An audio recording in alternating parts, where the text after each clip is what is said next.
네, 원달러 환율에 대해서 좀 보려고 하는데, 세계 각국의 통화 비교하면서 한번 보려고 합니다.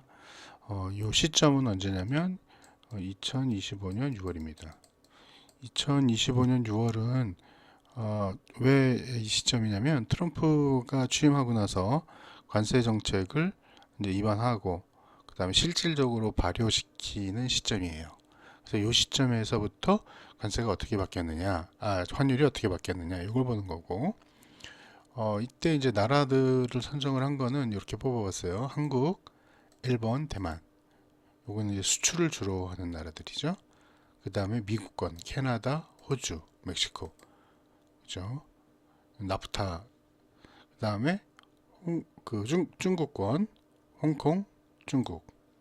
그 다음에 그 다음에 이제 유로존 이렇게 이제 나눠봤는데 이거 보면 이제 명확히 보이는 게 수출을 주로 하면서 그 자국의 경제권이 없는 나라들이잖아요. 그죠? 이제 그런 나라들은 환율이 많이 올랐다. 이제 그런 거고요.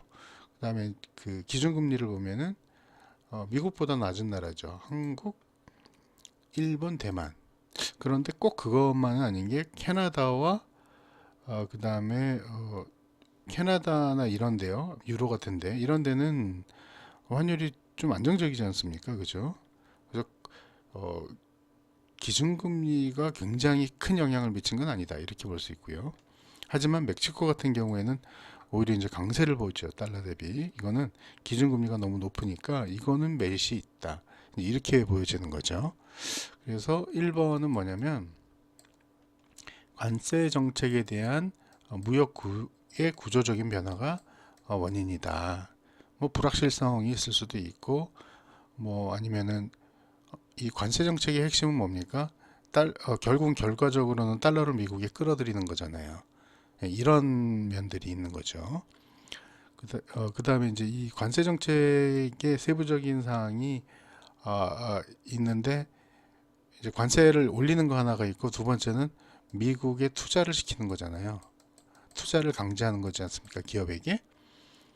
그런데 기업이 미국에 이제 투자를 하게 되려면 어떻게 돼야 되냐면 영업이익을 달러로 바꿔서 미국의 현지로 보내야 되는 거 아닙니까? 즉 달러 수요가 올라간다는 얘기죠.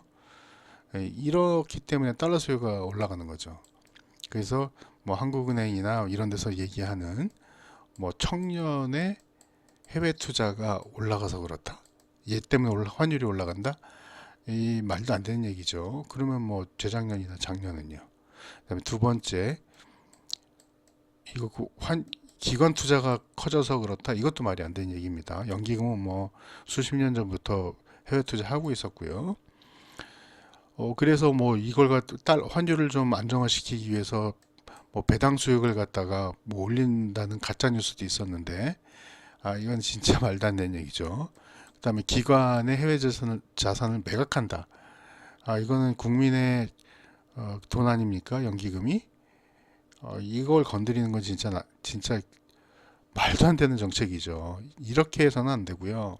구조적인 원인이 일단은 지금 그 트럼프 취임하고 나서 관세 정책 때문에 새로 생긴 달러 수요 있지 않습니까? 이걸 좀 끊어줘야 되는데 즉 기업의 달러 수요잖아요.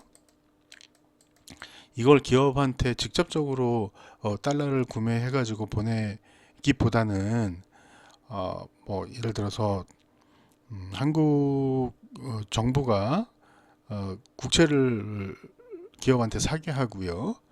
그 다음에 그 국채를 해외에서 달러로 현지 조달한 다음에 그 다음에 그 현지 조달한 뭐 달러를 기업한테 대출하는 방식으로 뭐 이런 식으로 좀 그 직접적인 달러 수요에 영향을 받지 않는 뭐 그런 좀 아이디어가 좀 필요한 것 같아요. 그래서 요거를 좀 끊어줘야 되는 부분이 있다. 이제 요것이 이제 좀 중요한 것 같아요. 그렇 요게 끊어진다고 환율이 완전히 안정화되지는 않을 것 같습니다. 장기적으로는 뭐 계속 올라갈 것 같거든요. 기술적인 분석으로는 2021년부터 장기 상승 국면에 돌입했어요. 달러가 그 원화가 그래서 지금 목표가가 1차가 1475원이었고요. 요거 돌파하면 이제 1580원까지 올라가는 게 목표가거든요. 그렇긴 한데 현재 뭐 이런 여기 지금 목표가 1차에 와 있는 상황이고요. 요런 그런 상황입니다. 그래서 뭐 유튜브에서 보면은 뭐 조회수를 끌려고 그런 건지 어쩐 건지 뭐 환율이 이렇게 올라가면 IMF가 온다는 등 뭐 이런 얘기를 하는데 그건 진짜 가짜 뉴스입니다.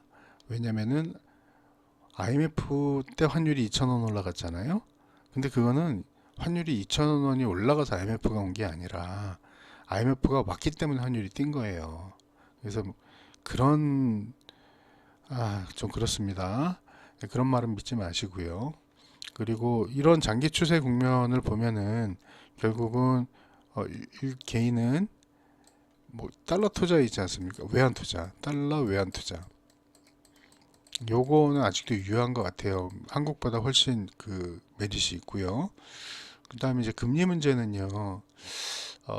환율을 안정시키려면 결국 그래서 두 가지를 해야 되는데 기업의 달러 수요를 정부가 충족시켜 주는데 외환 시장의 영향을 받지 않은 쪽에서 정책적으로 충족을 시켜줘야 되는 게 하나가 있고, 두 번째는 금리를 좀 올려야 됩니다.